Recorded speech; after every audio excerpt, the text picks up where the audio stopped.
My Family Thinks I'm Crazy, a podcast where I, your host, try to give you some tips on how you can explain all this weird, wild, crazy conspiracy stuff to the people you love most. Because that's what I've been trying to do for the past 10 years with no success.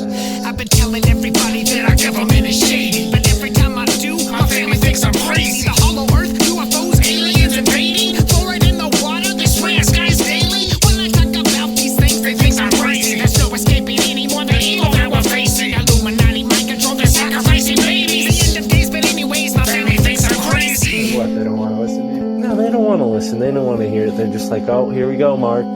Off again with your... Mark being Mark again. Yeah. So, that's the thing about podcasts is when you're on the air, and it's like therapy, If I can't talk to my family about this stuff, I'll talk to you, Matt, and all our listeners.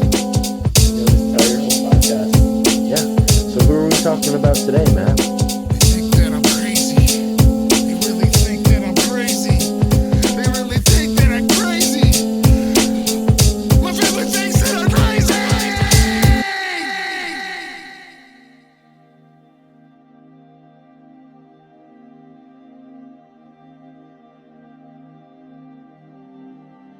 Is it possible that an entire empire spanning the globe can be written out of history, leaving nothing but a few traces? Could it be that buildings have been annihilated, books burned, cities leveled, and relics spirited away never to see the light of day again?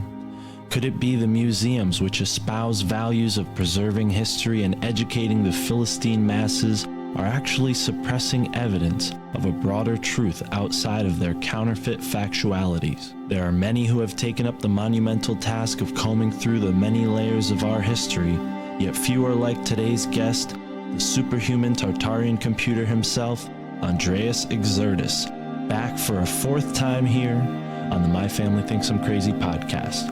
I'm Mystic Mark, and thank you for tuning in to this episode of the My Family Thinks I'm Crazy podcast with Andreas Xirtus. Tartary is the culture before the reset, so it comes up in Morals and Dogma. And there's a number of times they talk about the Tartars. Tartars have been anti-Masonic. If you look at the traditions of Tartarstan, which is a rather important region that it still is associated with Tartar culture, Masonry was kind of it was evaded in a lot of ways, but that's because the mullahs, that's the Muslim word for the priests we're looking for. The mullahs they're Gnostic enough, and Masonry is a very Gnostic thing.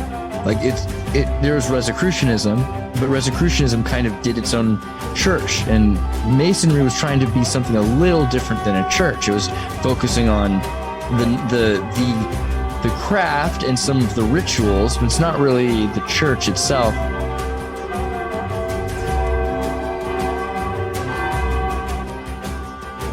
The idea of the temple being built by Solomon with the power of spirits or demons, daimons, jinns, this is something that all of the Gnostic or religious or secret groups have said Gurdjieff have said they've spirited out of Tartaria, in one word or another. But it really often, if you look at the 19th century, it often comes back to Tartaria, and they almost always say that this empire that existed was so much more aware of the internal technologies. And so when we think of external technologies, we think of writing with a typewriter, but an internal technology could be using a pencil to write calligraphy.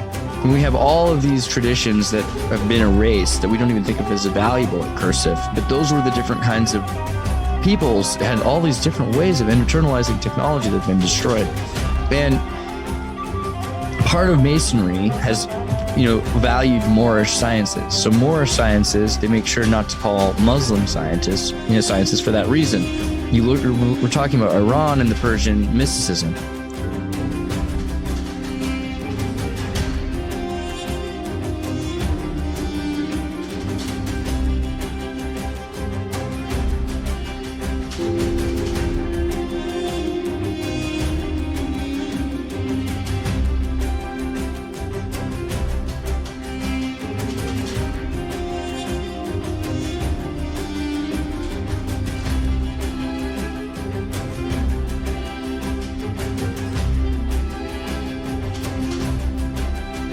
it depends on how you approach it, right? So I figure if you start to ask them what it is about the word of Paul that they're assured is the word of God, it's a little different. Like, okay, I can get it. You're saying that the scriptures are the word of God.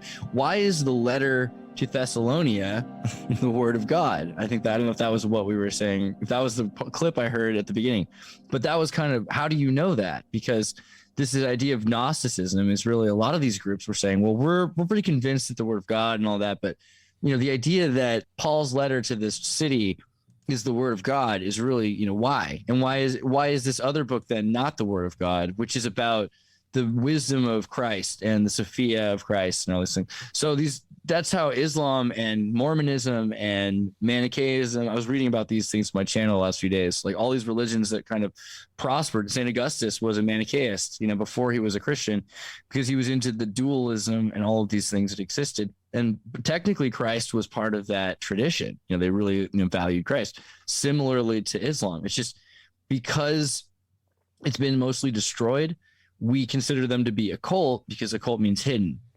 If these weren't hidden, then they would just be, you wouldn't even call them that. It's like, that's the difference between Aleister Crowley and Joseph Smith, because like Mormonism is really not that different than Thelema in a lot of ways. It's similar. And there's connections to Christianity and to cults and everything else, but the main difference is it's acceptable in social norms because it's an established religion. Otherwise it would be the occult, right? And there are occult practices that you can't even know about. So Right. Well, here we are, brother. I'm going to hit record. We're going to get going. Andreas Xirtus on the mic on the My Family Thinks I'm Crazy podcast for the 5th time, technically 4th time if we're going to just go with My Family Thinks I'm Crazy, because he joined us on Illuminati Confirmed last time. But we've done a lot of podcasts together over the past year or so, brother. Not just this one. We've been on other, group podcasts together. And I really got to, give it up to you, because you're always changing it up. You're always bringing something new to the table. And what you've been doing with recent Tartarians lately is really cool. You eavesdropped on me listening to your interview with David Ewing Jr., and that was synchronistic, because the night that came out, or at least when it was premiering, I was going on the Grimerica show for the first time to be interviewed about the Skull and Bones research that I'm doing, and just kind of laying out some of the 101 stuff and how I got involved with, just understanding what they were, from a local level, brushing up against all these weird things in New Haven and trying to find explanations for them. But for the rare, uncommon listener who hasn't heard of you before, because I know most of our audience should be pretty familiar with you by now, can you give us a little intro as to who you are and what you've been up to lately? Yeah, for sure. Well, I'm Andreas and Xirtus, and you've seen some of my videos probably now. I've been luckily doing so many more videos. I was on the Vice special where I basically pwned them into doing this video about me that's about their Hollow Earth research, and I just fit into their parts. So it's on a very meta level, and I recommend checking it out, because you can see like how fake news is created, where people don't even know what's happening in the middle of a broadcast, and yet the audience can know that because they already know me. So check out the Hollow Earth. We're gonna link that in the episode description for sure. And I remember when you first told me about that, you're like, yeah, keep this under wraps, don't tell anyone. Yeah. My lips were sealed, and I'm glad to see it came to fruition. That's really cool, man. It's super wild, and we got to go into like all these caves and everything, and it's amazing the amount of doors that can open, and you can see how the difference is, like what they can do, because they have access to lawyers and this huge team to make things happen. So you were able to go to some I'm doing my own podcast now, where I just every day I'm making a video on what I'm researching, and you can tune in. It's like 3 o'clock, I think, Eastern Standard, right on, something like that. And I just try to, maybe it's 4, depends, but I try to focus on, like, for the last week I've been doing Gnostic religions and Persian mysticism and, Babylonian connections to Christianity that way. Yeah, I've noticed that, and I definitely want to spend some time talking about some of that today. But before we move off of the topic of your Vice piece there, how much off limits type of places did you go to? Like how many off access, like public access, like you were going behind private, they took us right? in a propeller plane at one point to a place you couldn't even bring to an airport that was at the Oregon border. And before that, we were going to go, like, they actually got us they talked to the state and figured out how we could go under Mount Shasta through these tunnels that we could go, because we were part of this group and the optics were good and they were going to have insurance. They were going to let us go like a mile deeper than anyone has ever gone in these caves. But then we talked to this Oracle girl, this remote viewer, and she told us that, while we were looking at everything and how it was open, that they'd noticed that we were coming and they didn't want us to come. And it was whatever. I mean, I thought, this is kind of a crazy little thing, if it's part of the last thing. Then the right all place of a sudden for a fire broke out in Shasta. And it burned out like this whole region. And there was no way for us to get into that entrance to the cave. But it was okay because then we went with this propeller plane to this Oregon area that's very close to Shasta, because volcanoes have flumes that go outwards. The Shasta flume that connects it to, forget the name of the place now, in Lassen National Park area. And so we had to go deep into Lassen National Park and then follow these bat caves that we go through. And we use 3D scanning equipment and scan the interior of the tunnel systems. And we're looking for different kinds of flora and fauna and extremophiles that live in the caves. And also the idea of whether or not there's these entrances to Telos, which was kind of like the idea of Tartarus and Tartaria being connected to these underground cities, or something that was separated from the above world that still has subterranean cities that the military might be interacting with. I think David Icke has talked about DUMBs, and there are military fortifications that we have that people have had ages of stories about interacting with something there. So going and looking to see that, why not? But we didn't find any lizard people. We didn't find any entrances to the earth. But we did find the idea, likely, that it's like an Etch-a-Sketch. And so there's a system. If there really are tunnel systems to this Agartha Telos thing, then there would be tunnels in between, would have sand, and you'd have to open up the tunnels. They would be closed off unless you knew exactly how to get through them. Right. And that makes more sense because sand could then collapse, pour out, and then that's what California looks like. There's a huge sediment layer between the rock layer and the crust. So, I mean, Hollow Earth isn't my main focus, though. It's something a lot of people know, but they made it look like, I'm like completely. That's all I have ever studied was Hollow Earth. But the point was to show like how we go about looking into something. We're looking into Hollow Earth, and we use as many scientific tools as we can, talk to as many people as we can, try not to die like in the Blair Witch Project, and get out of it with, some video. So it was pretty cool. I was glad that we got to do it that way. And yeah, Lassen has amazing, all kinds of the volcanic evidence that these are like miles and miles of tunnels from pressurized flumes being pushed out, making these huge, spherical and circular tunnels, tubular tunnels. It's amazing. I mean, they really are the most impressive thing.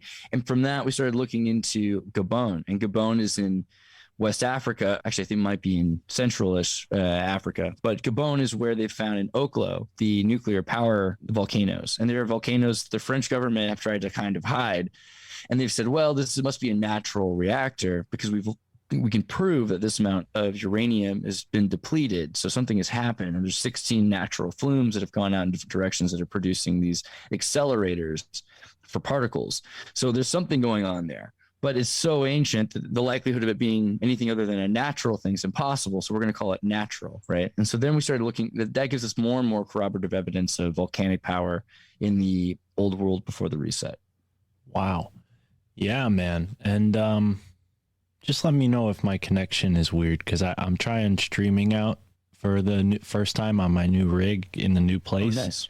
So I don't know. If it's bothering me, I might just end the stream and people just have to get the show when it's done. But Andreas, that's huge, brother. I love the idea that you kind of picked like an Andy Kaufman approach to this subject, because like anytime you get into the shape of the earth, you're getting into hot water. We've had, other conversations about that, but it seems like Tartaria, and I'm going to end the stream because I'm already unhappy with the way this is.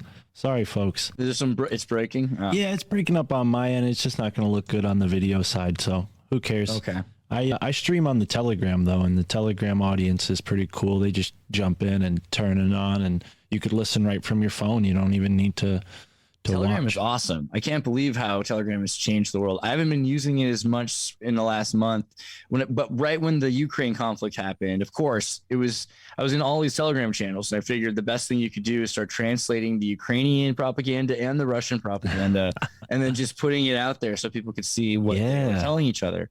And it was incredible because so many of these stories, I mean, you have to understand the echo chambers that get to Twitter. It's very much like the memes that get to Facebook. It's a month later before 4chan's making the meme, 8 Infinite-chan or whatever, and then you hear about it. It's already gone through approval through these referrals of these memesters for a generation, really, which is a month. And the Russian propaganda and the Ukrainian propaganda is so telling. Like the Ukrainians would say, "Oh, we found this girl beaten. Look at this video we found on this phone that it shows them." They were like beating this girl up and everything's like in the way, but you look at it and it's like, okay, it doesn't really look real. It looks like the girl's really dramatic in this. I mean, I don't know. Maybe I shouldn't say it like that, but the footage is designed in a way that you're thinking, why would they film this? It doesn't seem logical. It's mostly just evidence. She's wearing a Dunkin' Donuts employee uniform. Yeah. How is this in Ukraine? then again, you've got the exact same thing from the Ukrainians. There's videos of Russians say, "Oh, we found a Ukrainian soldier, and they've beaten the Russian girls from these towns," and it's plausible. But like again, why would they be filming it with 5 of their other soldiers with them doing this thing? It really, and the lighting and everything, it's too well produced. Oh yeah, and both sides have propaganda ministries. I'm not saying that there isn't truth out there. I mean, it's out there. The Ghost of Kiev is a lie, and they admitted it finally. So yeah, well, yeah, the Ghost of Kiev, aka Sam Hyde, he was on Tinfoil Hat a little while ago. Right? Yeah, no, that's true. Sam Hyde is real. Sam Hyde, he's a mythological figure, but he's real. His email feedback was mythological as well. But yeah, I've seen the weird like propaganda memes. I saw a video of like a bunch of body bags in the truck, and then a guy like unzips one from the inside and smokes a cigarette. There's the one where it's like a bombed out car, but all the buildings next to the bombed out car are fully intact. None of the windows are exploded. It's like, wow, those are some really, really durable windows you guys have there in Ukraine. And the wall paint as well doesn't seem to be burnt whatsoever, even though a whole series of cars exploded less than 10 feet away. So, yeah, there's a lot of fishy stuff. But before we get too bogged down in current events, because I don't think many people come to the show. I know, right? I'm so excited that they don't. Too. Yeah, they don't come to the show for current events. We're here to talk about the weird, the wild, the strange, the interesting. And, you're one of the most refreshing sources of information when it comes to the Tartaria conversation.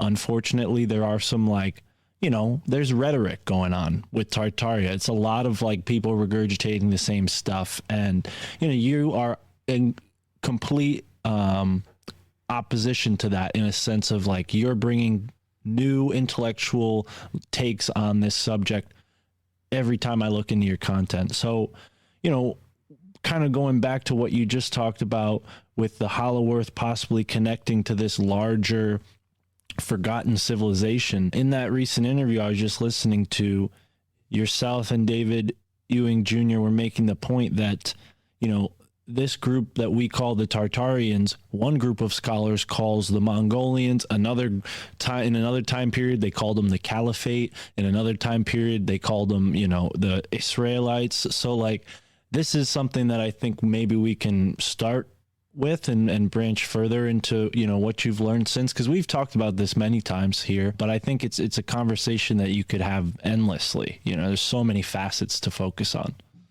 Well, so I would start with saying, the Turanian connection is very important. And I recently did a study into the different groups that were presenting Tartarianism back in the 19th century. There's about 100 or so scholars. Maybe 20 of them have wiki pages, and the rest you have to conjugate their names about 19 times in Hungarian to figure out how they spelt their name in the book that you're going to find on archive.org. But when you look up pseudo-Turkology, you'll find that there was a group of people that were saying, hey, We know about the Tatars, and the Tatars are probably Turks. In fact, everybody's probably Turkish. And you know what? I think Turkism is the most important thing, and we should look into the Turkological aspects of everything. And from there, they found out that, you know, and this is kind of why the movement stopped. It still exists, and don't, you know, be upset, because, you know, there are amazing evident, you know, the Turks are Istanbul, Constantinople. There's no way to ignore the importance of Turkey, but also there's other people in Turkey. You know, you have to acknowledge the Kurds, right? You have to acknowledge, you ought to acknowledge the Kurds. I feel like that's something, if you talk to almost anyone in American military, if you ever meet someone who's been to Iraq or Afghanistan on tour, and you say, oh, where you been? Maybe in Afghanistan. Oh, we did the Kurds dirty. You know, yeah, we did the Kurds dirty. You can pretty much relate to just about any American serviceman, or, you know, because that's a fact. Like, most people notice that we did the Kurds dirty. And that's not just in Turkey, it's also in Iraq. And then when you start to recognize this idea that the Turks that were spread across into the Sassanid Empire and the Umayyad Caliphate, it isn't just Turks, okay? So there's also this idea of Turan, and Turan was the cultural nation. So there's different identities of a nation and different identities of a state. A state is a legitimate source of violence. So that could be the resource-bound economy that is making deals with corporations and making loans with banks, and has the legitimate source of violence to beat its citizens into paying taxes, okay? So its citizens are made up of nations, and there are multiple versions of a nation. A nation could be a nation of Islam, right? It's a religious nation, a nation of a race, you know, like the tribe of Judah or something to that effect. One of the Semitic peoples that have decided to do their thing. And again, there could be a different way to look at a nation. Again, there's the American nation, which is all these different ideas. What does it mean to be the American nation? So Turanian society, it focuses on this Orientalism aspect, and that's not Asia, really. That, I mean, it is, but it's Eurasia. It's that exact spot to the Caucasus and into the east of it, but really Anatolia. And so Anatolianism is this idea that in this region, there was a lot of money, there's a lot of trade, there's a lot of power, and these groups of people that controlled this region had a lot of influence in a lot of the world. But when you start to look into who those people were, not all of them look the same. In fact, you've got Asian looking people that look like they're Chinese, and you have black people, and you have white people, and you have the redheads. When you start to look into the early Islamic, the Mahdi and the stories of Muhammad and his family, Ali, et cetera, the Mahdi's families are all redheads, right? And so that they're redheads, and they used to wear green, and green comes from the Ishmaelites. And so this is something you can find in the Ten Commandments movie. I just kind of noticed the correlation. I liked it enough, is with Charlton Heston. And it's funny because these are the movies I always thought were the most Disneyfied, the most ridiculous. This isn't what the true story of the Ten Commandments could be like. But you know what? Masonically speaking, there's some truth in that movie. And there's some interesting little things that they've done that connect it to a number of other traditions. For instance, the basket. You start to find out about the basket in later traditions in Islam. They believe that there's going to be a second coming of Muhammad, or some of them do. And they believe in this, Mahdi, and he's the little baskets was the first names coming out, raised in the temple in a mosque by kind of a priest who's, not what's the word for the priest? I forget, but he raises this baby, and he's called Little Basket. So when the baby's born, when Moses is born, he's born with this red cloak, right? Red with black and white and black, and then red and black again and red. It's this red cloak, and you see Jesus is often shown with this red shroud, when he's killed, and then there's a lot of connections to red, but. Then when you look at pictures of Moses afterwards, after the red cloak, when he goes to the desert and even just before, when he's cast out of Israel, out of Egypt, before he's in charge of his group, originally Moses starts out as just this baby raised by Egyptians, raised by the Pharaoh's sister, and finds out late in life, like he's 30 or something, that he is actually adopted, or that he was brought from the tribe of Judah. So this tells us two things. One, that the Egyptians and Semitic peoples looked enough alike at that time that this could have happened. That people could have thought these people were the same kind of people, that there was no distinguishment, and they would just let it happen. Two, that Moses did not know anything about Judaism until he was at least 30, because up until that point, he was raised Egyptian, and his brother Ramses was the one who was taught to go after the scholarly traditions of Judaism to understand what this idea of salvation, why they were going to how they were going to be free, just to make sure that they had control over them. So his brother knew about it way more than he did.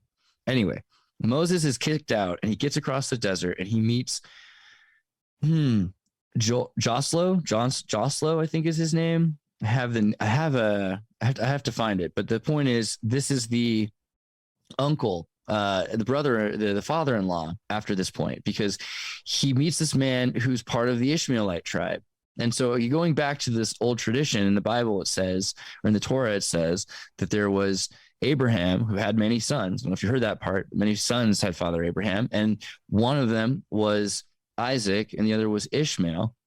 And Ishmael was first, but he was born of the slave wife. And so he was, even though he was the firstborn, he wasn't born of the true wife. And so it begins the maternal line of Judaism, and also of the Ishmaelites, of the Israelites and the Ishmaelites. And so the Ishmaelites continue on. They wear green. And so the green cloak is then put upon Moses.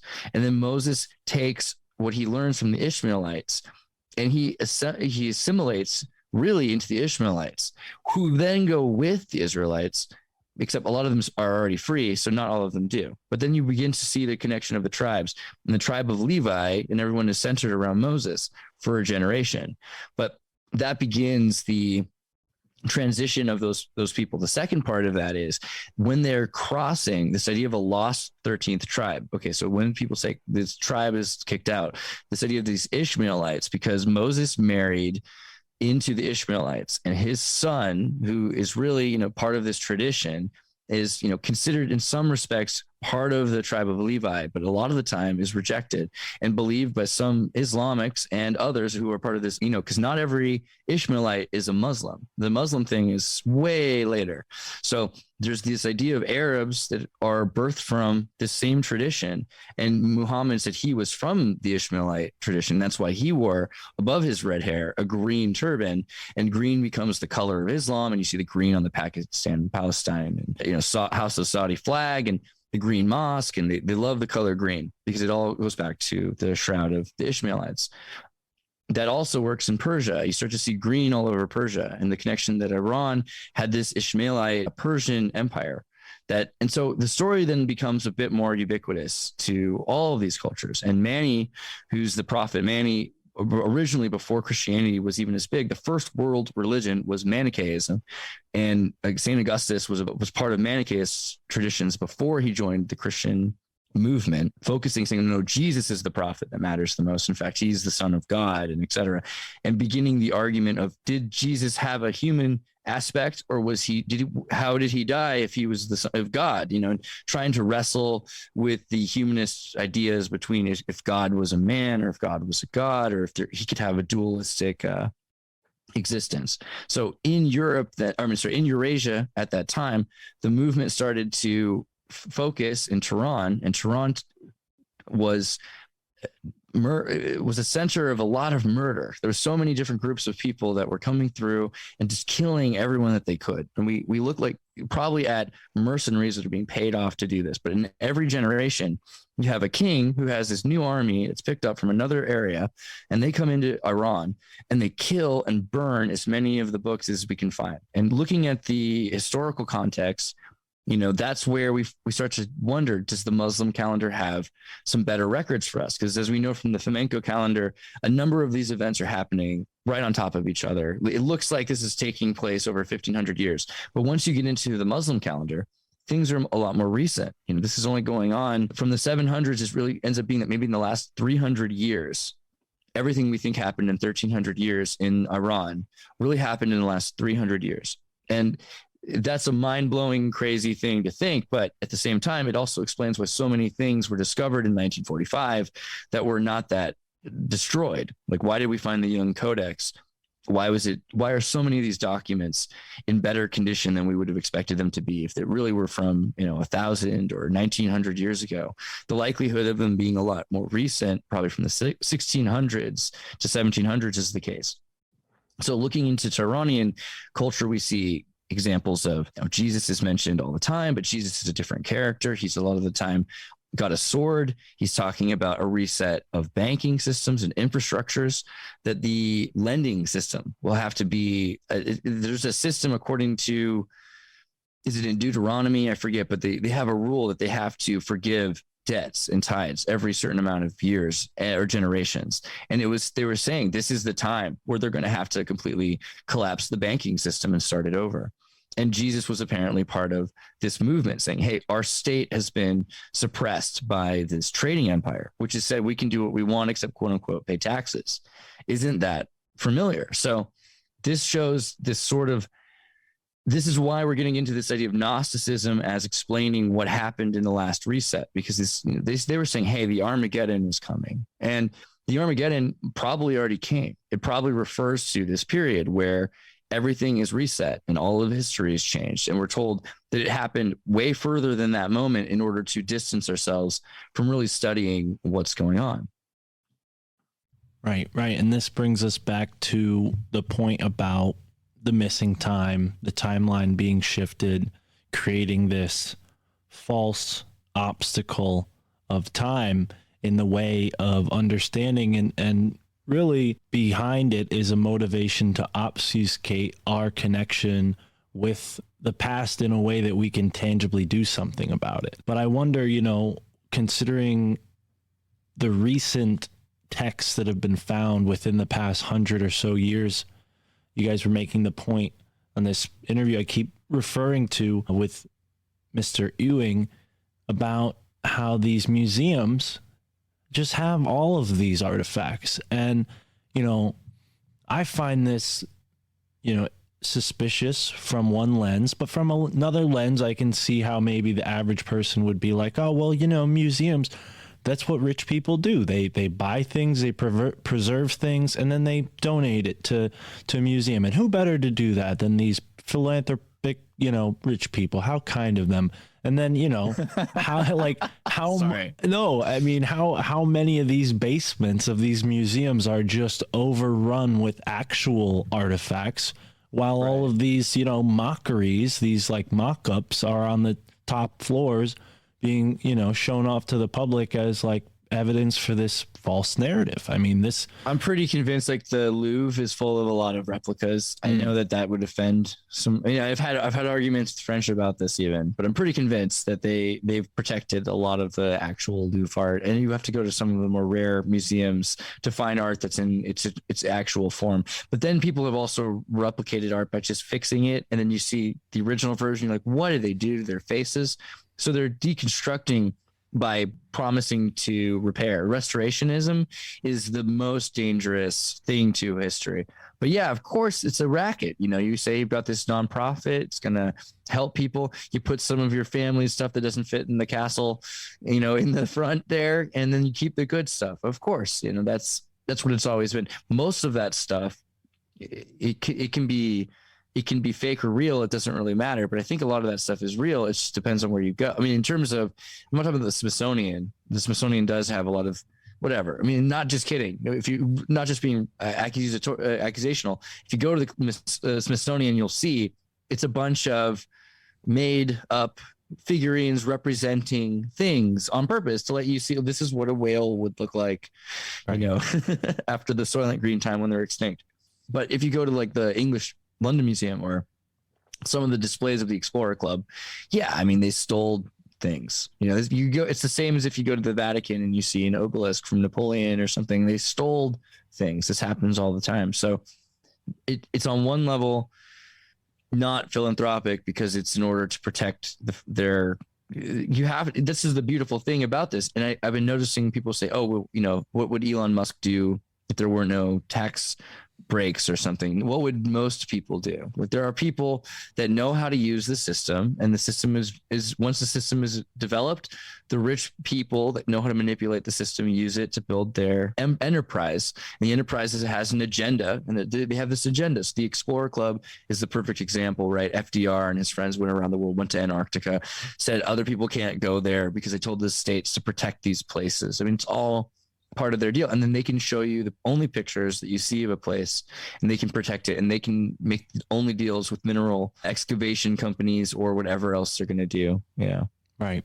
And it really brings up the question for me, like, how much of this is false authorship? I mean, specifically, yeah, the art pieces and statues and relics and things are great, but one of the things that really stood out about what you, Mr. Ewing, were talking about were the books, and how these, books that are supposed to be the, original copies that inspired all of these people to do things, they seem to be fabricated. They seem to be in the possession of these museums, and they come up at a certain point in history when it's convenient to the narrative. It doesn't seem like these are actual organic discoveries. I bet, Well, I know that the Explorer Club flag can only be exhibited in the pursuit of a scientific achievement. So, of course, Apollo 8, 11, and 13, and Apollo 15 all had to bring the Explorer Club flag with them, right? So, wow. I mean, if that doesn't concur with you, then I don't know what else does. Yeah, man. And I think we have other examples of this outside of the Tartary concept. Maybe these fit in. I don't know. You tell me. But something that fascinated me about what you guys were talking about was this concept that, like, each nation has their own Shakespeare character. Like France has their Victor Hugo, another country had another gentleman of equal significance. And I'm wondering, like, how much of that false authorship do we see in these things that are supposed to be like milestones of our culture and landmarks of human innovation and artistic ingenuity. Meanwhile, it seems like they're just vestiges from this culture that was, being suppressed. I think we need to, like, I don't know. Okay. So it's funny coming from a person who does a lot of my own things myself. So I don't know, but I think we need to disassociate from the idea that everyone is a self-made person. And maybe there are certain aspects, though. All art is stolen, they say, right? If someone was going to write down what I was ranting about, that's kind of the Ed de Veer thing. If you saw my Alexander War talk, we talked a lot about Ed de Veer was not only the voice behind Shakespeare, but probably not the hand necessarily, because he could have been literally, because of a sword fight, he might have been incapacitated and not able to do certain things. And so he might have had his team working around him. There are ghostwriters that if you have a series of books, some people have 20 books, right? Sometimes they have ghostwriters. Then again, people like Ewing Jr. and we don't, and we just continually put out content. So that exists. So we have to accept that as well. It depends on the way. There are probably savants. You can say that most of the voices in time are from savants, mediums, people that are picked up on some sort of a flow of prose or energy or synchronicity, but also I've learned to memorize things. I mean, there were kids that memorized the Bible at 5 to 10 years old and went around the country as these little Southern minister prodigies that were famous, right? But, you can think of like Giovanni Boccaccio, Matteo Bandello, Masuccio, Celentano. Those are the three that I've been expecting to research more recently, and I haven't gotten to yet too deeply, but they're the Italian equivalents of Shakespeare from the last 2 or 3 centuries prior. And as you start to go back further, you say, okay, well, I can see where this is going. I can continue the line, and eventually I will, and we're going to get all of the evidence, and it'll just be this great book. But as we're doing that, the reason I'm going to get all the evidence is because it's very clear from Shakespeare to the Aeneid or to any number of ancient plays what's going on, because you've got Italian Renaissance tutors that have come to Britain, and they've taught this guy the same way that you taught Dutch nobles, because essentially the Dutch took over England, if you look at it in that way at that time. So the Austro-Bohemian Empire all have the same kind of teachings, and you have one royal grandmother, is it Victoria, over the three. Is it Victoria? I believe so. It might have been Elizabeth, but maybe it's Elizabeth.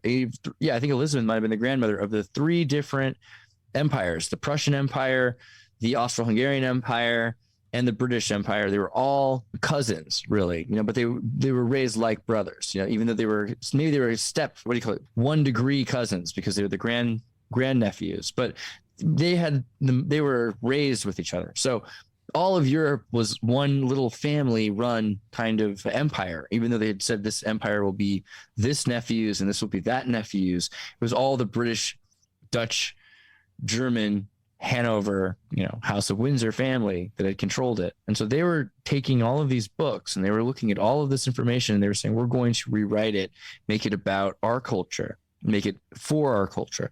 But you have to remember, at that time, most people weren't speaking that kind of English. They were speaking this sort of ancient Frisian English. And the same can be said in France and can be said in Russia. And in fact, if you start to look at Russian, that's where Ewing Jr.'s information about Arabic starts to really fill in, because look at Russian cursive. It looks like sine waves or something in an earthquake. It's just these straight up and down lines, but it really is a kind of an Arabesque, an Arabic style, not like Kufi, but with the third script. And most of the Arabic work that went into Europe, it was destroyed in parts of Europe that had the Inquisition, but could continue their way up into Russia and into St. Petersburg. But the Kazakhstan and areas the Soviet Union had contained, then Soviet Russia went back in and started to interact more and more with these isolated pockets that were still parts of this Arab Russo world. So there are, great examples like Pushkin and, the Russian poets, everyone that redefined the Russian language as well. If you took Anastasia's Russian and compared it to today's Russian, it's very different. They've already lost a case or two. I think they've gotten rid of a formal case. They still have one formal case, but they used to have an even more super formal case.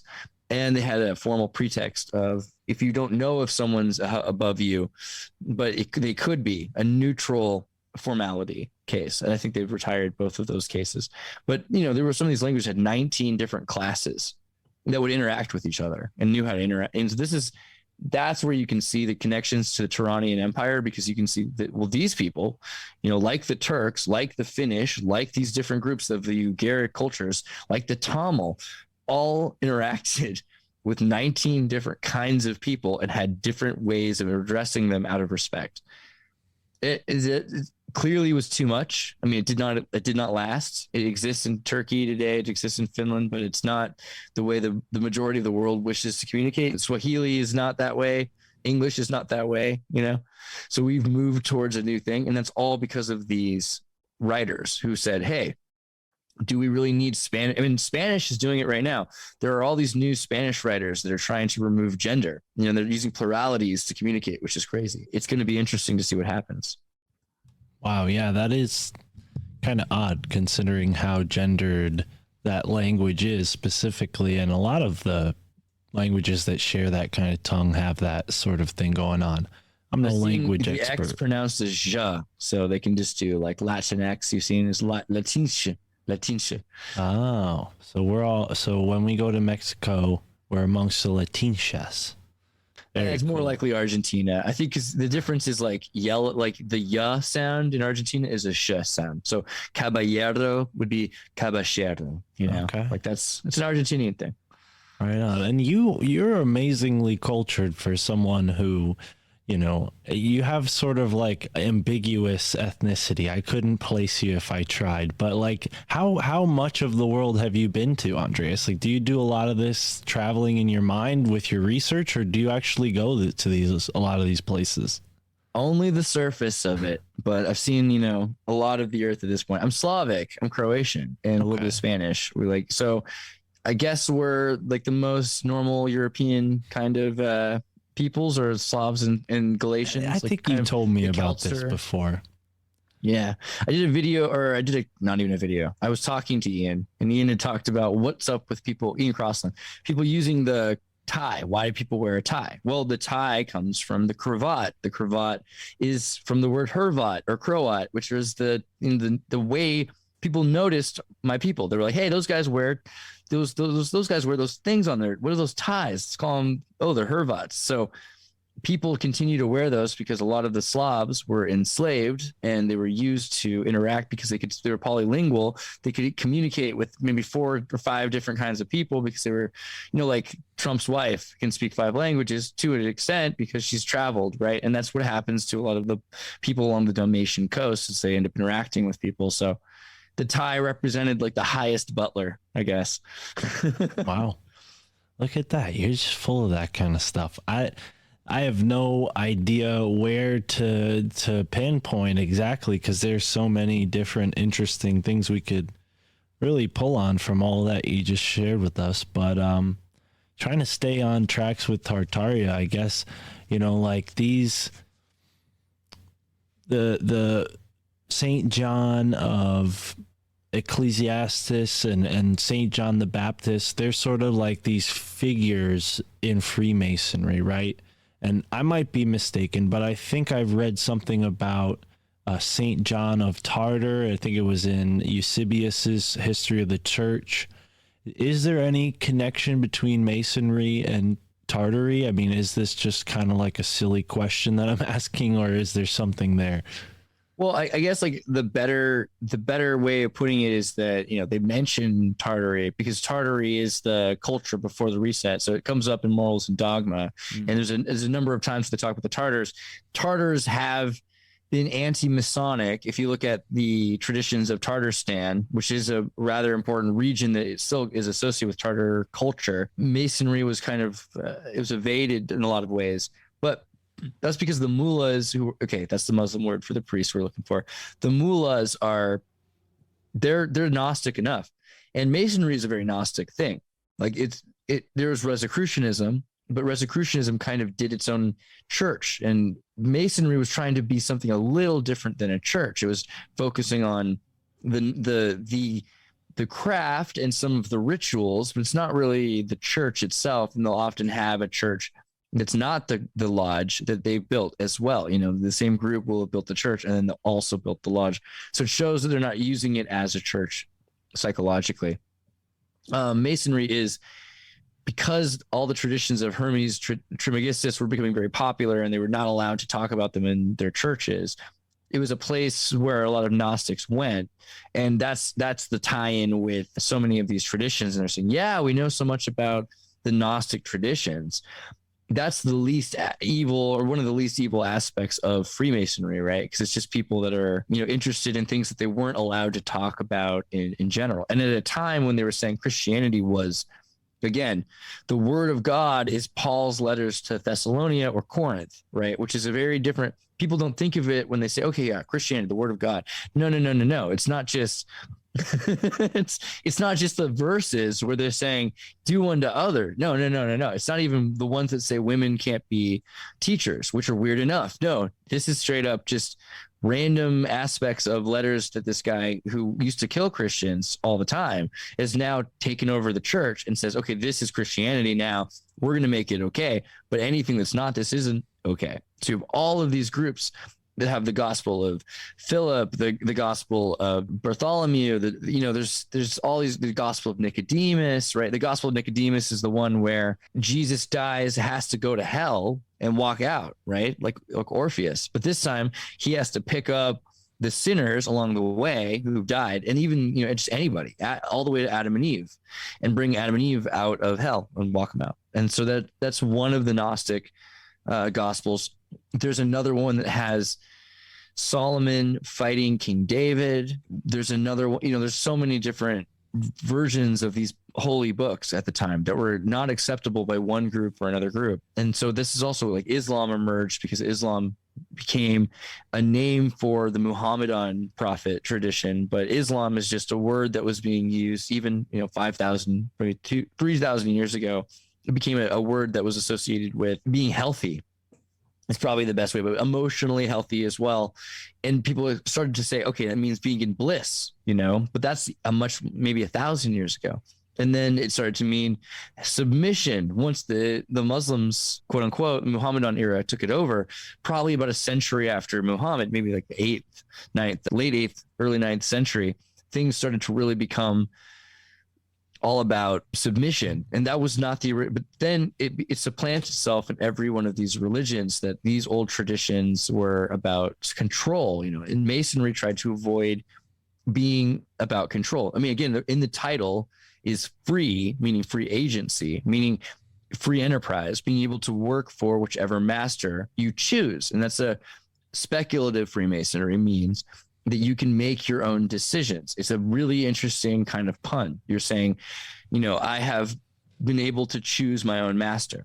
Now, that doesn't necessarily mean you choose the devil. A lot of people think that means that the Masons are all like, we're going to, no, but it does mean that they are separate from believing that the letters of Paul are necessarily fact. That's not something you have to do if you're at all interested in the Gnostic texts. And then from there, things can really go crazy. Of course, you can have people that spiral off into the Qumran documents and everything else, talking about people that secreted out Christ. And there are Masons, I'm sure, that are all about these esoteric. I mean, of course, because there are Rosicrucians that are. I mean, anybody can join an organization. Anybody can be in some Facebook group, right?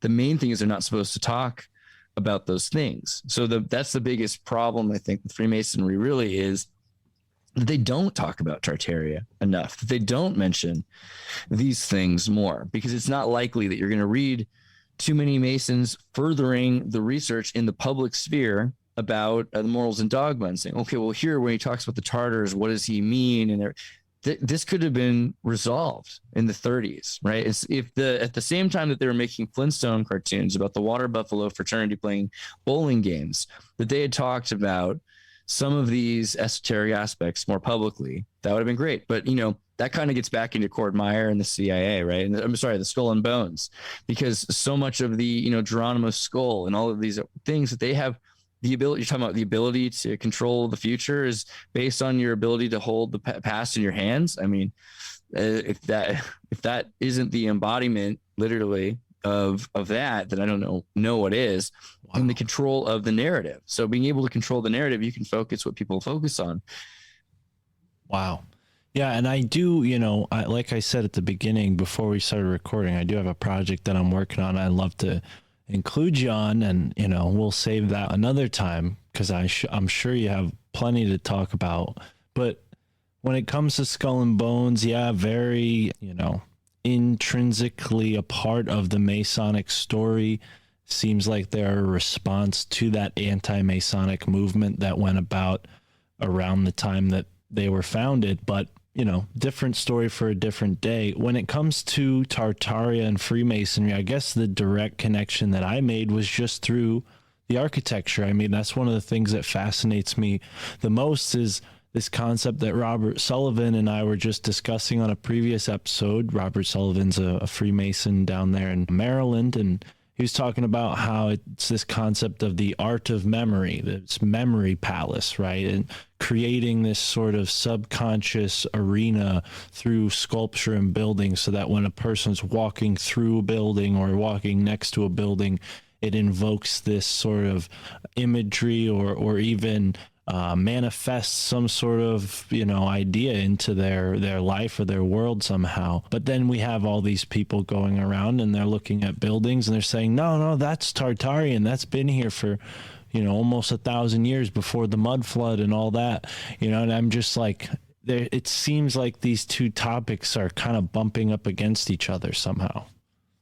Yeah, the idea of the temple being built by Solomon with the power of spirits or demons, daimons, jinns, this is something that all of the Gnostic or religious or secret groups have said Gerd Chief have said they've spirited out of Tartaria, in one word or another. But it really often, if you look at the 19th century, it often comes back to Tartaria, and they almost always say that this empire that existed was so much more aware of the internal technologies. And so when we think of external technologies, we think of writing with a typewriter, but an internal technology could be using a pencil to write calligraphy.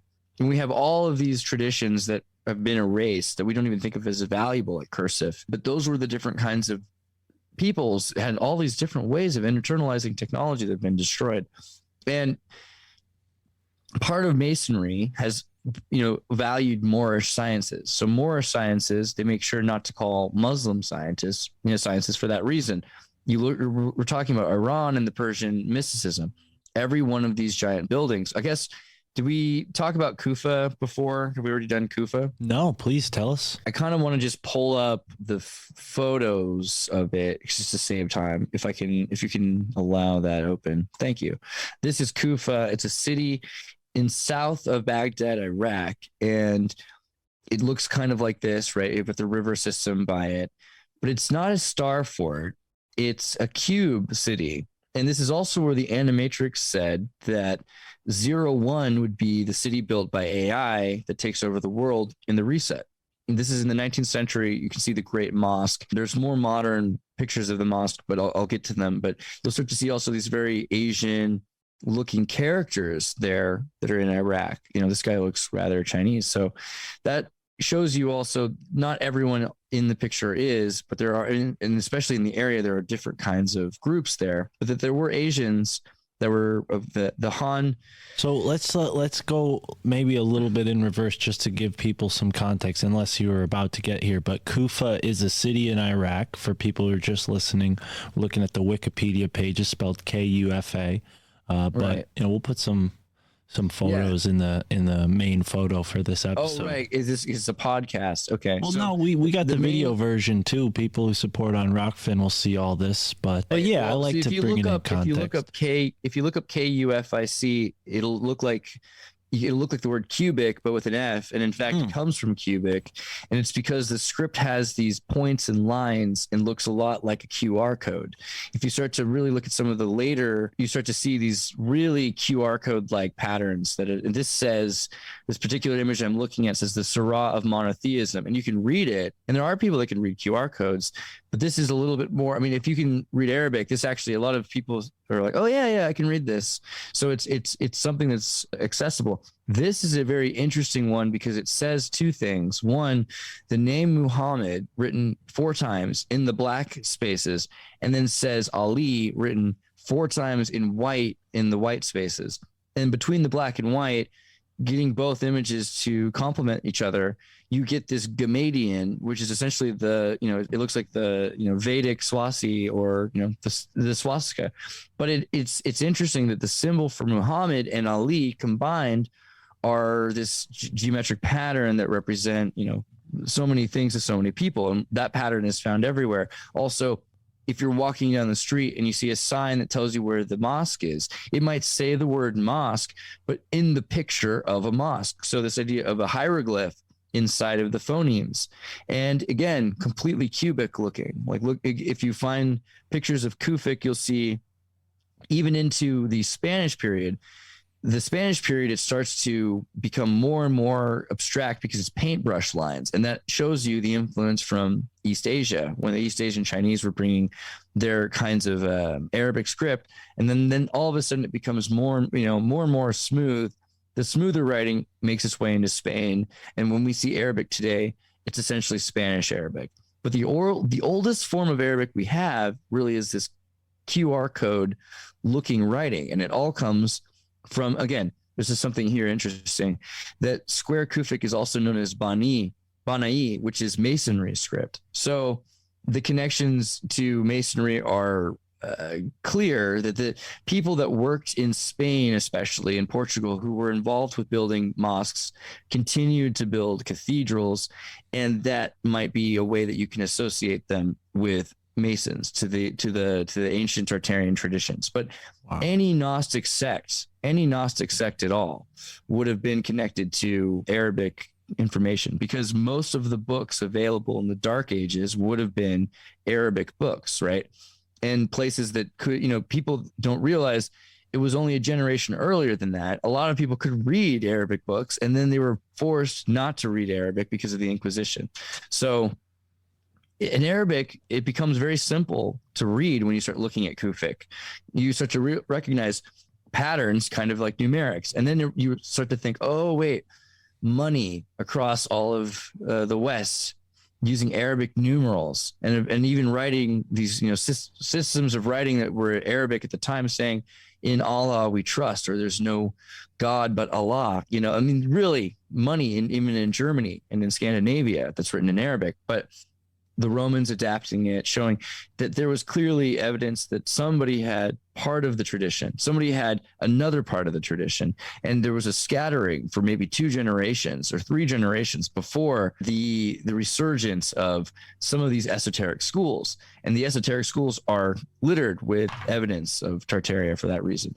That's also why they associate it with the other side of life, though. Because some of those periods, again, 2-3 generations after Tartaria was fallen, people said, "Oh, well, Tartaria exists in the mists of Avalon," the Theosophic style. And they were saying, on the other side of the world, in Tartary, in the underground, Hades kind of thing. And so that really changed the definition. So much of Tartaria became a mythological fantasy in the Dark Ages because they had to connect it with hope, because so much of it had been lost all of a sudden. Right. Right. And we have talked about this before on the show, this concept of Barbary and Tartary being very similar. And then, as we enter into this, age of discovery or so-called discovery, a lot of these places in the, again, so-called New World are named for, this sort of thing. And the Native Americans, I was just talking to somebody who really defined my life as a conspiracy theorist from a young age. A mentor of mine, I reconnected with him a month ago, and he reminded me of something that he told me a while ago that I had forgotten, which was Columbus, when he named the people that he saw here Indians, he wasn't mistaking them for people from the place in India, because I don't even think that name existed at that time in history. He was actually discussing the fact that, or summarizing the fact that these people were living in Dios, or in God, in relationship with God. And, so much of what we are told about even that time period is just so filled with bias, and, right. And it's that's the age of the Arab transition, especially because all of a sudden the 1492 on, they're saying anything that was Muslim is bad, but we're forgetting that it's also not just Muslim, not just Jewish, it includes Gnostics, anybody who's not part of this one church. If you're part of another church, if you don't believe in Paul's letters, then you get to go too. And really, again, the Arabs, the Muslims are only differentiated by having a monopoly of violence. If they hadn't had that, they would have been considered another Gnostic sect, just like any other Gnostic sect that believed Jesus was a prophet and that Muhammad was a prophet. This is just a Gnostic sect. They have a bunch of other Gnostic books. They don't accept this, except some of the Bible, not all the Bible.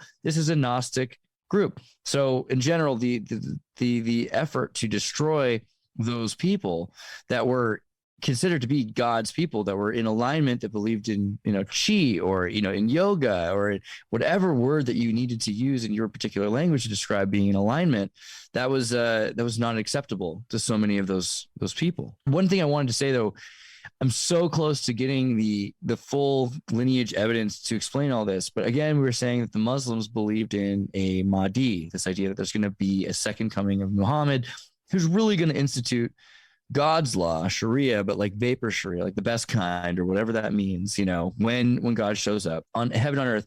And the Grulat, kind of idea that this is a mystical figure, not just man, this is special, somehow. And that character was the Ali, I think it's, I forget if it's, hold on, let me get the name right. The fourth caliph of Rashidun, Ali ibn Abi Talib.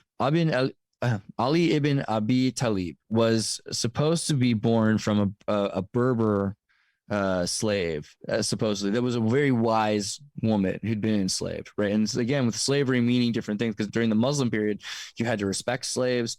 The Sharia law has a lot of rules about how to treat your slaves that were, to elevate their standards in ways that were not, they were rehumanized under Muslim law, because it was obvious that so many of these people who had been captured, imprisoned, and even a couple generations later, because they've been raised by their mothers, had turned out to be intellectuals owned by these people. So slaves had been all of a sudden respected more. And so the son-in-law and companion of the Islamic prophet Muhammad, and then married into the Berber tradition. He expected that his son would be a Berber Tartar. And again, we talk about the language difference, but they don't pronounce R's in a lot of Persian and Iranian areas. So the R becomes kind of this apostrophe sound. So it's like Tata. But even then, T, D, and B are so thrown around because of the way the symbol works and the way it's written. Some groups will pronounce Barber, or Bebe or Didi, and Didi becomes the name for father in so many of these Persian cults. They talk about the Didiism and the deity and Didi. And so Tartars in Persian areas, you start to hear more and more Didi, Didi, Didi, and that's connected to, this idea that they're a descendant from this tradition. And a lot of them also talk about giants. Like, this is another thing, this idea that there are these giant people that used to be the watchers on earth.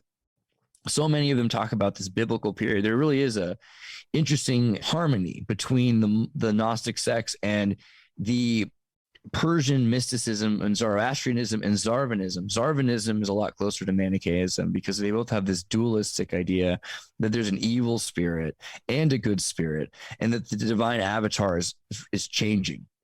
Over time, God looks at and reflects on the creation's growth, and it changes God. God reacts. God laughs or God cries, and it makes God change. And that somehow, because of everything that happened up until Jesus, right? Really up to Elijah predicting Jesus, that everything that happened up to that point had, God had God's fill. And now God was going to become a new avatar of God, like the ending in the Sandman comic where Neil Gaiman changes the same. I don't know if you've read that, but basically this idea that God will become a happier God who doesn't just kill the firstborn of Egypt all the time. And you got to be fair. Again, we're talking about Moses, and remember, he shows up to ask the Israelite people to be freed, using the staff that Ramses gave him. His own brother gave him the staff when he leaves, and he's using Egyptian magic with this staff that he turns it into a snake, and then they turn their staffs into snakes, just not as well as him, just to show the first thing he does is Egyptian magic. So there is this idea also that according to the Semitic traditions, all of these groups who were nomadic were part of the Tartarian Empire, and they were interacting with each other. It is not that far from Egypt to Ukraine, and from Palestine, and also from Israel to Ukraine. If you cross the Black Sea, it could literally take you a month or two, to get across. So the idea of there being this 13th lost tribe that is connected to Kazakhstan it's very likely that there is nomadic relationships between tribes that interacted that all at the same time left Egypt when they were supposed to leave Egypt. And again, a couple generations, 4 generations earlier than that, Joseph, Technicolor Dreamcoat, he goes to Egypt. He becomes the administrator of Egypt, and all of the priests are amazed with him. So only 4 generations later, Moses is being advised by the priests, raised by priests who were advised by, again, how this baby in a basket get there and how this all work out. I mean, there's definitely a connection to the Egyptian priests who are not all quote unquote Egyptian. They've come into Kemet from this trade network, and we're seeing these pictures of people that are from Asia and from Africa and everything. So this is another example of one of the major reset cities being Egypt. And it's one that's been allowed to exist because of its connections to Palestine, Canaan, to, France, Damascus. Similarly, it's up until the last generation. Syria has been allowed to exist because Syria is where so much of the trade routes have existed. Lebanon, for instance, it's really only the last generation they've really tried to completely decimate Lebanon. Lebanon was a free Arab state for a very long time, a very secular Arabic state. And they use secularism to destroy Egypt and to make it react with its violent reactionism. But the point is the same. Berbers and Bedouins have been at the center of so many of these religious traditions, and political traditions too. It's not just the Mahdi that think that the Tartars are the center of everything, right? It really goes, you can look at Gaddafi, Gaddafi himself, a Bedouin political figure who's saying, hey, I know how things have been run in the desert forever and what they were like back when it was water. And I bet you these are the guys who turned the Sahara from water to desert. What a crazy thing to say, right? Like, that doesn't make any sense to anybody else. And he's the guy who gets taken out for saying it. So over and over again, this idea has come up, and it's always in these weird, insensitive political spheres where someone gets in trouble for talking about Tartaria. So I think it is pretty clear that it's pervasive in every tradition. Right. Yeah. In this age of Islamic enlightenment, right? It's kind of remembered that the genius of Arabic civilization has sort of influenced a lot of the world, and then was, really disconnected from its root during that Inquisition period. But it seems like that culture has spread and influenced around the world. I mean, when you look into the Native Americans' history, they talk about, the Bering Strait being an explanation for how all these people, found this place. But at the same time, we have these Olmec heads in Central America that seem to point to maybe African nations traveling across the Atlantic, and Phoenicians and different groups of people from the Mediterranean and the Arabic Peninsula. Have you looked into any of that in your research lately? Yeah, absolutely. So it's interesting when we start to find out all of the evidence pointing to the Portuguese picking up on the slave routes that they were slaves themselves upon. And Britain is especially a victim of this. Sir Francis Drake gets enslaved himself, and a number of other friends of his, I think it's John Guy, gets enslaved with him, and they both they end up learning all about the different trade routes that have been used for thousands of years by the Moorish Empire.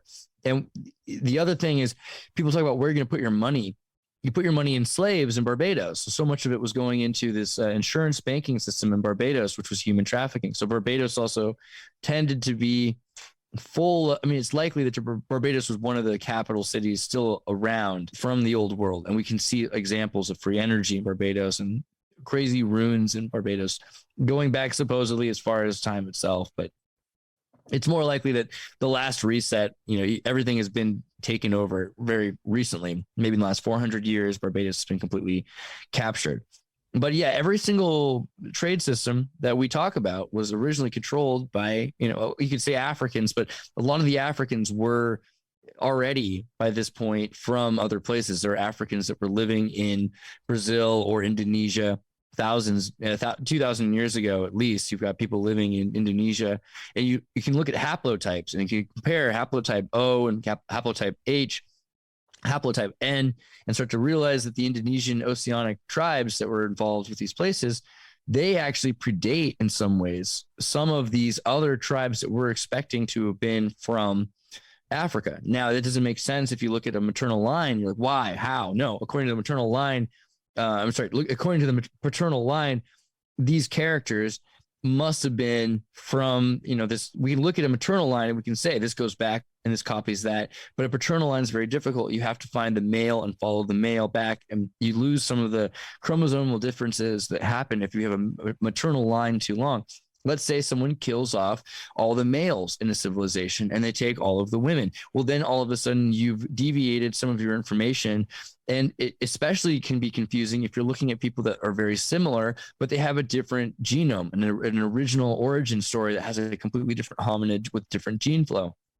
We've accepted this idea as a society that everyone has the same genome up to their exome. And that's just not true. And we're starting to prove that more and more, that there are people that their genome is different up to this original point. And this origin point then shows an Indo-Africa theory, or rather a connection between migrant peoples and the oceanic peoples that left Java, Old Zealand, Solent, Zealand, which was, connected. It's a gone continent, but would have connected pretty much a long peninsula from Hawaii down into New Zealand or east of New Zealand. And New Zealand would have been a much larger connection part of that.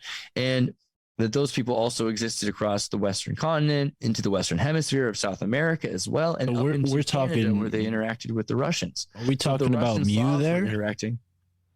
Sorry, you say something? Sorry, I didn't mean to interject, but you mentioned this Old Zealand connecting all the way to Hawaii, would this be the lost continent of Mu that was sunk under the ocean? Right. And so that essentially Madame Blavatsky described this as, beyond Lemuria to Mu, and Mu is Le Mu, Ria. You could say the Mu in a lot of ways, Lemuria, but we're talking about lemurs.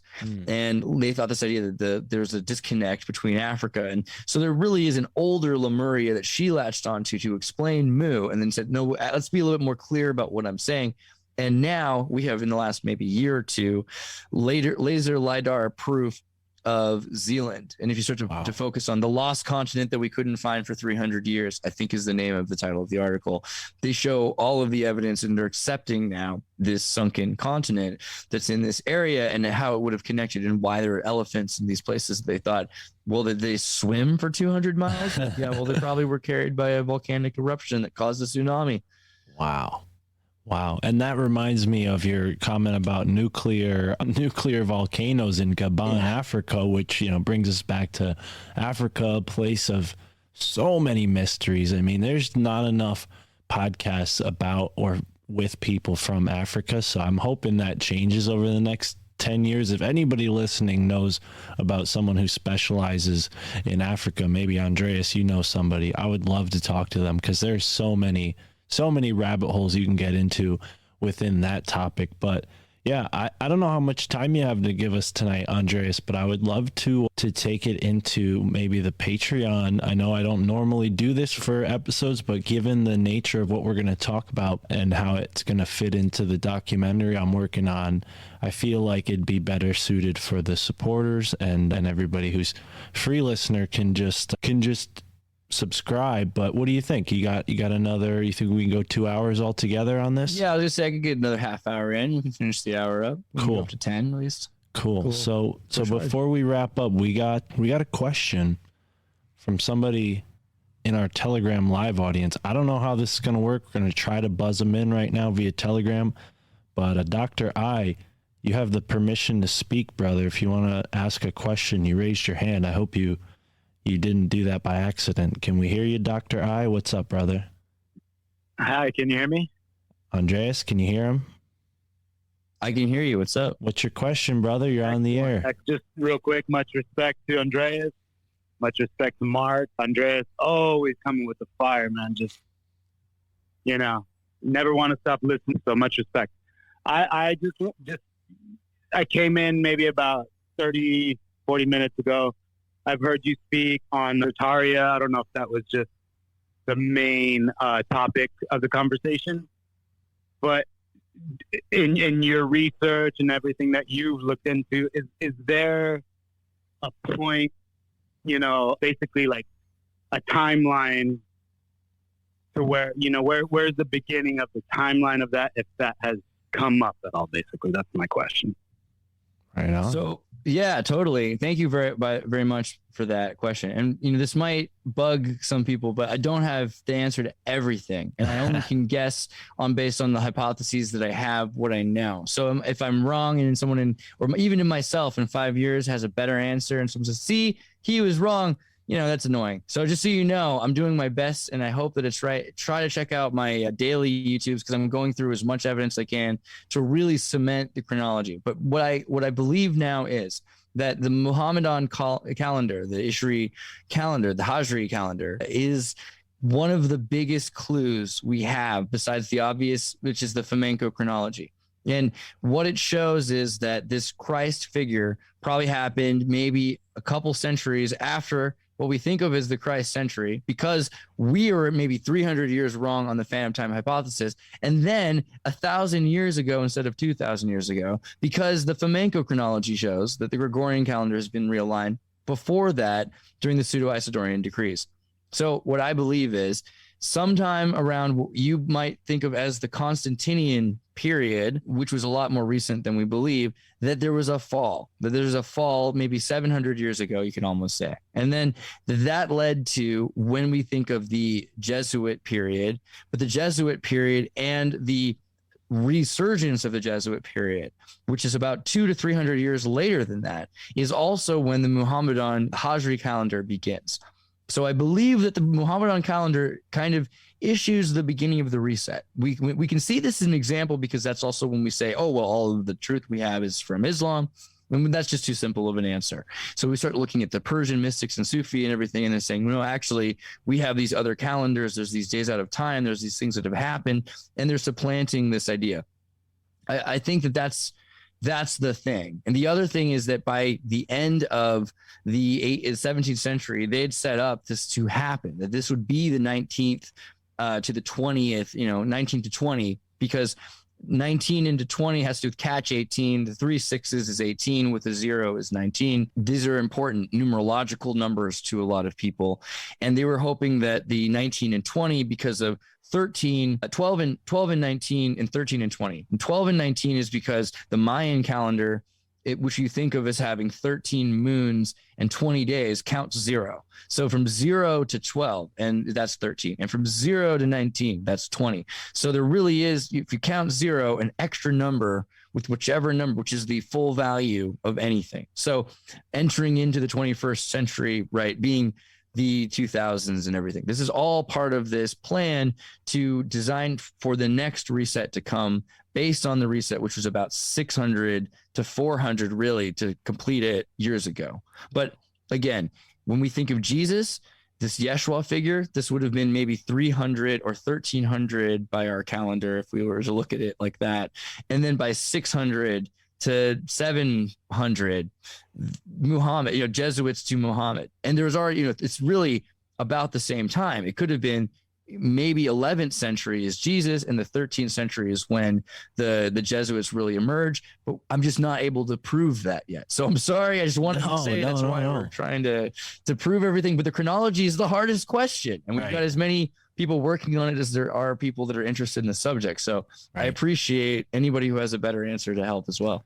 Well, yeah, and dude, I'll tell you what, for anybody listening, how many times have we spoke, and I've probably asked you the same question Dr. I asked, probably in a different way every time, and it was only until just then that that was a very concise way of explaining it. First of all, I'll give you credit because we have talked about this subject a lot, and you did a really good job of breaking it down, and I get it now. I really do get it. So, hey, if you're out there and you're like, whoa, Andreas he's like a firestorm. Like he's like facts.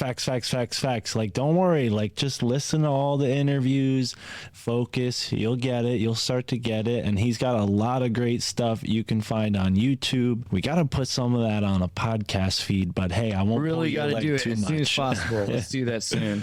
And yeah, dude, I mean, you are always doing really cool stuff, innovating, and very intricate research as well. So you do a really great job of articulating that. And I heard a rumor from a fellow podcast friend that you have a buddy who you consider the human supercomputer, and I know Tripoli gave you that nickname, and it's well deserved. But I'm really shocked that there's someone you regard as a superhuman computer. So let's meet that guy as soon as possible. Resources. We got to get David Charles Plate on here. He's MK Ultrasound 723 at gmail.com, syncpress.com. He's a really great guy. Okay, but he's not in every single sphere. It's just that he's studied Hebrew under, he was a kid from Santa Cruz who ended up taking care of an older dude who needed help while around town. And that guy was a rabbi, and he ended up learning, he had some Jewish in his background. I think his mother was like a Jew for Jesus or something, but he was a very, modern secular, like dance club kid. And he's the kind of guy that would hang out at any, festival, Burning Man or otherwise. Right. But he learned so much about every Hebrew letter and every aspect that when we were going in to talk about Oz, I mean, it was just, I wanted to make sure that we got everything we could about Oz through his perception of, the word Oz means strength in Hebrew. So getting into theosophy and what Wizard of Oz is really about. And the Emerald City, we're talking about Green and Ishmael and the connections with theosophy to Arabesque Gnosticism. Well, I mean, it's all hyper interrelated. So, right. But yeah, David Charles Plate, he also is the sync book master. So he invented mixing music and movies, basically. So if you want to see his work, go to the sync book, thesyncbook.com, and look for sync flicks. They're amazing. He's got one that is ABBA Super Troopers with the movie Starship Troopers. That's, I think, probably one of my favorites. Damn. Okay. Well, shit. Yeah, I would love to have him on the show if you could help with that. And thanks for giving me and everyone listening his email. Please, folks, respect his email. He needs that. That's the thing. He needs. Cool. He doesn't. He should be on podcasts. He should be on the circuit. Cool. I'm pushing him out on the train. You know. Yeah. Yeah. And there's so many things we could talk about on that subject. That book is full of rabbit holes, and I've talked about it many times. I listened to the full audiobook a couple months ago, and there's so much that didn't make its way into the movie, like most adaptations, but it was really fantastic to see how much of theosophy and its concepts made its way into that guy's work. I mean, the book that followed the first one featured a boy who turned a pumpkin into a homunculus to fight his witch mother. So like totally. It goes way deeper. Well, if you go deeper into that book really quickly, I know I don't know if we're going to save it for Patreon or not, but I want to tell it. It's important. So Ozma of Oz. It's all about this boy Gillikin who's looking for Ozma of Oz, and to find Ozma of Oz, he has to go through this huge ritual transformation of himself and realize that he was I'm almost ruining it. I'm gonna try it better. Ozma was destroyed and hidden in a homunculus herself as a little boy, and she was that boy. So at 13, he has to go through a bat mitzvah and transforms into Ozma, the princess, and he loses his Gillikin self. There's a lot of ways to look at that. I think the main thing is Wizard of Oz. Dorothy is a young Indiana Jones equivalent to Madame Blavatsky. It's really just young Madame Blavatsky. Come on, let's just be real. But then after the first book, it's more about himself, right? And he becomes Dorothy. So Gillikin is his transformation where he can really embody the feminine Sophia of Christ, et cetera, et cetera. And then as the story goes on, I mean, it just gets weirder and weirder. You get to the fourth book and you start realizing that the Tartarus, this idea of being on the afterlife, so many people who ended up in Oz are people that were, there's a kid who was educated so much he couldn't climb down a ladder because he found out that you could only ascend when you climb. So in other words, in a fire, he was stuck and he couldn't climb down the ladder and he ended up in Oz. And so there's a lot of these ideas that the modern world is in opposition to this. I want to call it druidic, because again, Baum was into druidism a lot. This idea that the myths of Avalon, there's this other more coherent rhyme and reason on the other side of the veil, and that we can go to it. Very good book. But yeah, probably the first trans superhero would be Ozma. Wow. Yeah, definitely mind-blowing stuff. And yeah, man, geez, you just have it all summed up there. I think that book and the whole series deserve a full breakdown. Maybe you're the guy to do it. It sounds like you're already sort of doing it in some places, but before we tried to do it with the Rising RTFA, Rising from the Ashes, right? RTA, but for some reason, and I don't know if this is just like mystical Eris Discordia or something, but only my audio came through and everyone else. Yes, this is Roman told me about this. This is who Roman. Shout out to homie Romy. He told me about your friend, the supercomputer. So yeah, wow. Okay, well we'll have to mediate that somehow. We'll have to redo the whole episode, but he does have my audio and he remixed it into some sort of a techno rave track. I'm definitely going to put that on SoundCloud or make a music video. So don't worry. There's something about Wizard of Oz. You'll see. Well, that's dope. And I was going to say, before I lose my train of thought on that, I have an audio book that I found. It was a free archived guide to Stoicism, and I put it on the Patreon mixed in with this free funky avant-garde music that I found on Free Music Archive. So that's something that is only available on the Patreon, but what we're about to do will be available for the free listeners eventually. So don't be dismayed. Don't feel like we're, hiding Andreas's good skull and bones information and all the other stuff I have to ask him about. Don't think of it as an opportunity to invest and make questions and be part of the conversation. Right. And people who support the show, you'll get it early. Everybody else, you'll have to wait. But until next time, and before we go, Andreas, let the listeners know where they can find you. Xirtus.com, right? Is that still the place? Yeah, you go to Xirtus.com or Andreas.me. And you can find me there. I also have TartaryNova.com, which has links to our Discord and our community matrix server. I'm going to put a link to the Telegram because we have a Telegram now. But you can also find me on every social network. Go to Andreas Xirtus on Twitter. I think that's the one I'm trying to grow the most. Follow me on Twitter, Mark. I love you. Yeah. Oh, dude, I never even used my Twitter, but I did notice that you've been commenting yesterday, so I'm going to follow you back. I just used tried the sending you a auto posts. message earlier, and I was like, hey, Mark.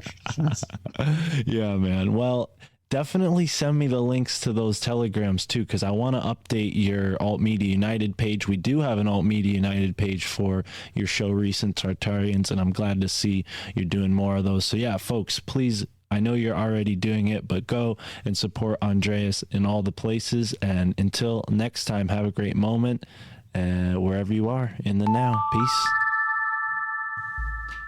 All right. Thank you for tuning in to this episode of the My Family Thinks I'm Crazy podcast. Andreas Xirtus coming back for a fourth time and bringing the heat as usual. Always so many things to follow up on when you have a guy like Andreas on the show. So many different points of reference that you can go and look into yourself, and I'm sure find endless varieties of information, and maybe you can start to form your own hypothesis, and next thing you know, you're talking to someone like me on a podcast like this.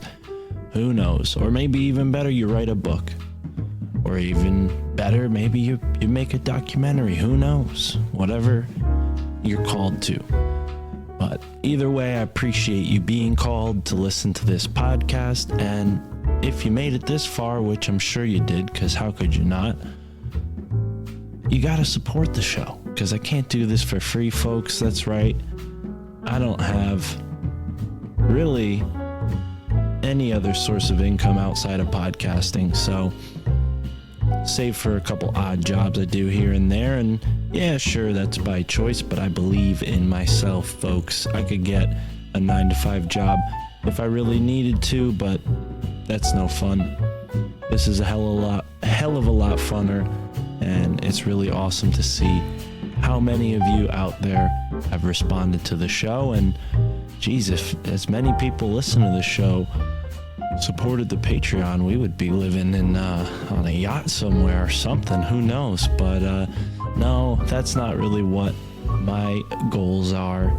That's not where my life is heading. The more you support this show through our Patreon, or through one-time donation, or through Rockfin, or through just buying merch, or even just listening and sharing the show with your friends, the more you support, the more this awareness grows, because that's what I'm all about. I'm a man on a mission, and we are spreading awareness of this broader reality that we discuss on this podcast here. And yes, you may be here because your family thinks you're crazy. That's fine. They might not be along with you for the journey. That's also fine. But you have a new family now. It's the human family. And you realize that we're all the same. We all bleed the same color. And so on and so forth. And there's a lot of really interesting people out there who I'm looking forward to connecting with. So if you have any suggestions for guests, please do reach out and give me some suggestions. And as far as the Patreon stuff that I alluded to in this conversation, I'm very sorry. I know I don't usually do that. I don't break an episode into 2 parts, but I promise for you holdouts who don't want to support the show, you may be compelled to do so in the future, because we are going to be creating a documentary. And if you want a sneak peek on what this documentary is about, what it pertains to, and all that, so forth and such, you got to go on the Patreon to get it first. I'm not saying it won't be out for the general public. It'll be out in parts, certain parts. You may see this topic come through in future conversations on the show. But either way, I'm hoping to keep as much of it veiled as I can. And yeah, if you like what you see, sign up on the Patreon. Maybe you can be a part of the research team. Who knows? If you want to help out, maybe you get your name in the credits of this thing, whatever it comes out to be. So that's as much as I can say right now, but look forward to that and more good stuff coming in the future. A lot of good podcasts out this week. I can't recommend enough Matt and Shane's Secret Podcast. They just had a 4-part episode series with Louis C.K. about the presidents, which, I don't know, not for everybody, but I thought it was very fascinating. I like Matt and Shane's Secret Podcast. They're very funny. So that is what I've been listening to. Looking forward to talking to Michael Wan tomorrow. That episode will be out later this week. Your Handbook for the Apocalypse. For those who don't know, Michael Wan and I have about 27 episodes of Your Handbook for the Apocalypse. If you go back in the RSS feed and you think, oh wow, 12 episodes and they stopped, no, you're wrong. We kept this train on the tracks and we've been going strong for 27 episodes, and we got the 28th episode. We're going to record it tomorrow. And we've been talking about a lot of interesting stuff on Your Handbook for the Apocalypse. So please, if you love this show, I'm sure you'll love that show as well. And another podcast that I really would love to recommend is the Freethinker Society podcast, which I am now a co-host on. That's right. I am the co-host / producer of the Freethinkers Society podcast. So give that show a listen. We just had Tino Sanchez on the podcast. He's been on this one before in the past. It was a good conversation about comedy, pit bulls, and all the ways that the government and society is poisoning us. So it got into a lot of different subjects, but that episode will be out this week. Well, I'm recording this a week early, so it'll be out by the time you're hearing this. So go check it out, Freethinker Society podcast.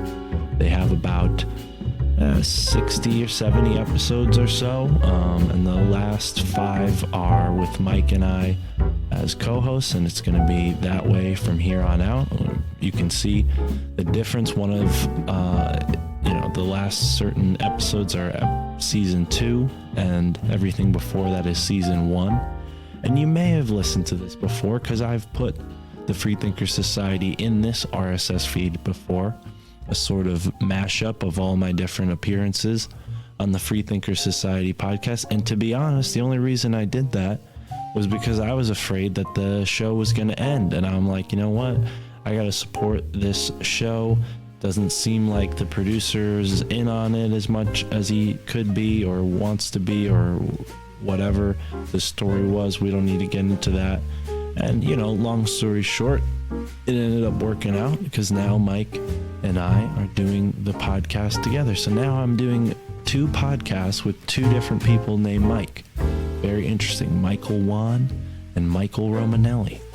So I hope that's not confusing, but we have those podcasts floating around on the RSS feed. And if you have any trouble finding it, just go to altmediaunited.com. It's really easy to navigate. You get all the podcasts with friends and people that I've podcasted with in the past, and all kinds of great people on Alt Media United, and even some people that I haven't podcasted with. So if that's you and you're listening out there, hit me up. We'll do a podcast.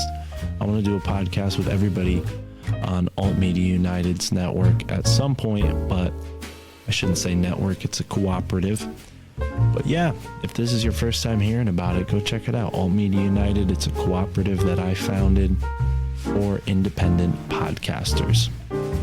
Sign up on Telegram to stay in touch with the show and other people who listen to the show, other people whose families think they're crazy. We're going to put a clip in here from a recent Telegram voice message that I got from someone whose family thinks they're crazy.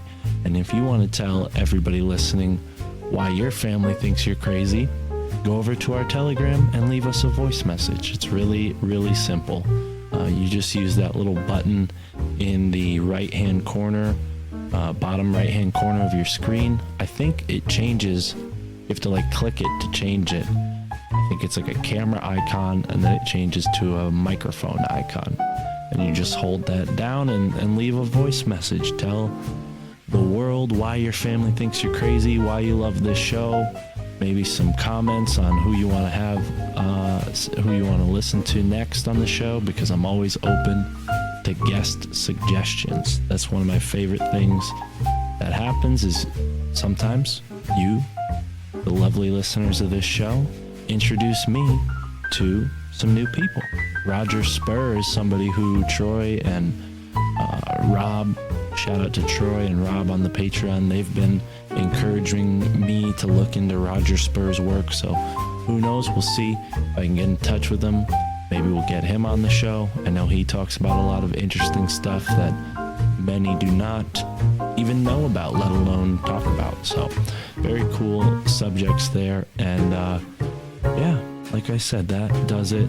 Please support the show in all the ways. You can go to myfamilythinksimcrazy.com to get all the links. Very simply, all the ways to support the show. You can go to the Ko-fi store to send us a one-time donation, pick up some merch. We have links to our merch store there. You can get t-shirts, you can get all kinds of great stuff. And like I said, if you want bonus content, you can sign up on the Patreon. If you want the video version of the show, you can sign up on Rockfin. And I should mention that every episode of Illuminati Confirmed has a companion Patreon episode with just us hosts, Chris, Juan, and I. Chris from the Mensa podcast and Juan from the Juan on Juan podcast. The three of us, we have a good time. We just talk shit, and sometimes we make fun of each other. Sometimes we make fun of Nicolas Cage. Sometimes we praise Nicolas Cage. He just put a movie out, well, and Juan and Chris demanded that I watch it. So if you want to hear our thoughts on the latest Nicolas Cage movie, sign up on the Patreon. And yeah, thanks to everyone who tuned in, and have a great moment wherever you are in the now.